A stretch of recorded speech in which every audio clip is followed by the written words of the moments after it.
Abordons aujourd'hui une thématique qui concerne un grand nombre de personnes, et oui, jeunes, adultes, hommes, femmes, les infections.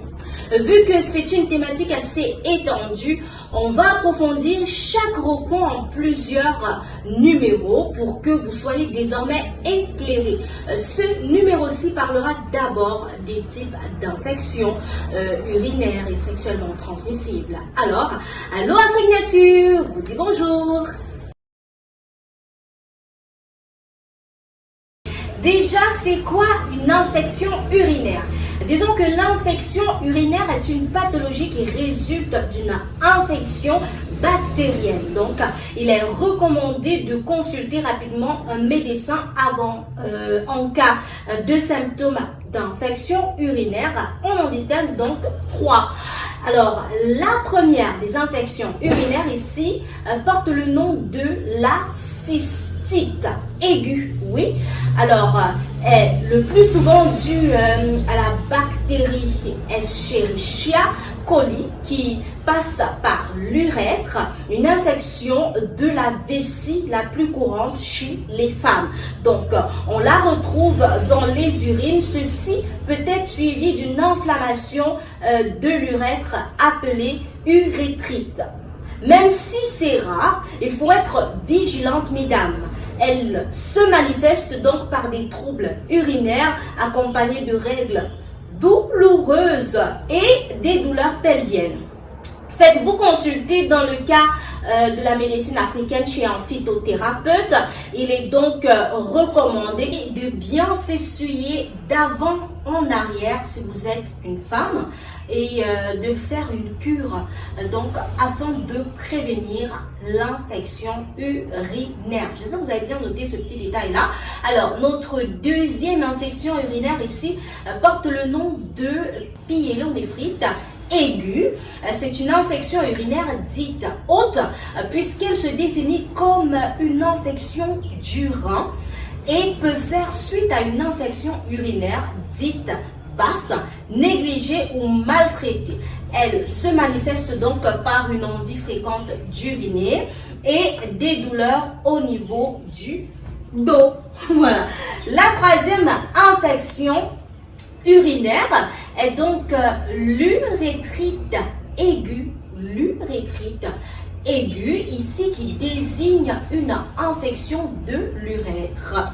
Donc le canal de l'urine qui part de la vessie et aboutit à l'extérieur chez les jeunes hommes. C'est un conduit reliant la vessie au méa urinaire. Et lorsque le conduit est affecté, on désigne le terme d'urétrite très courante chez les hommes, donc et souvent de pair avec une IST. Elle se manifeste par les douleurs au moment d'uriner.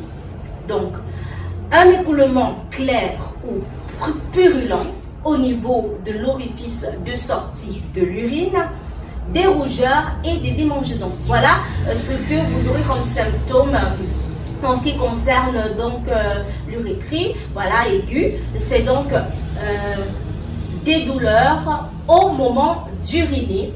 Ensuite, un écoulement clair ou purulent au niveau de l'orifice de la sortie de l'urine, des rougeurs également et des démangeaisons.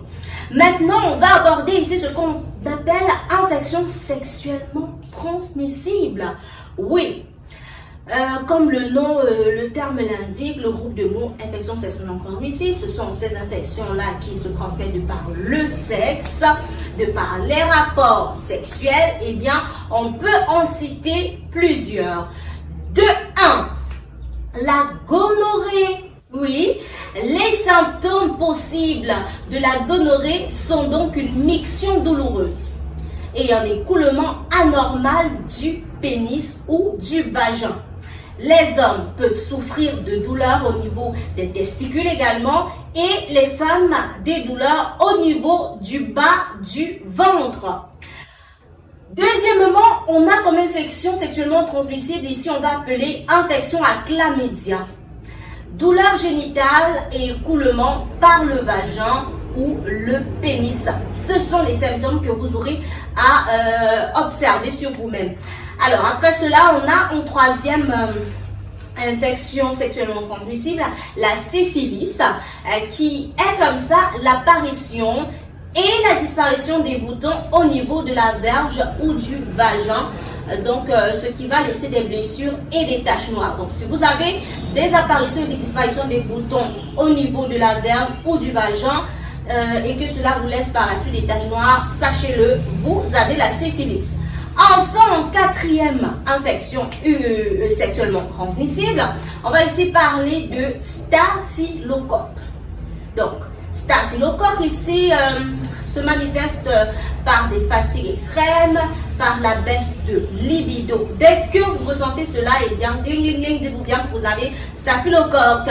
C'était donc les 4 éléments d'infection sexuellement transmissible, mais il y a un point important à noter ici, c'est bien de faire attention.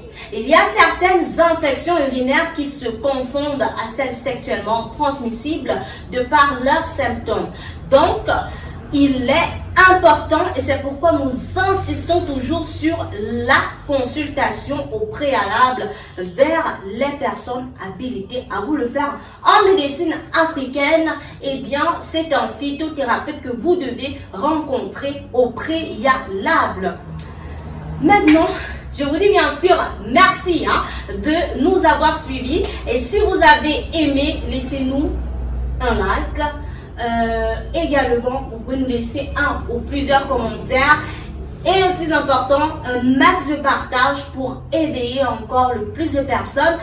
Activez surtout la cloche de notification pour ne pas manquer le prochain numéro qui parlera ainsi des causes des infections urinaires et sexuellement transmissibles, mais également on abordera les conséquences et enfin les moyens de prévention. Je vous dis donc à très bientôt et surtout portez-vous bien, restez en santé.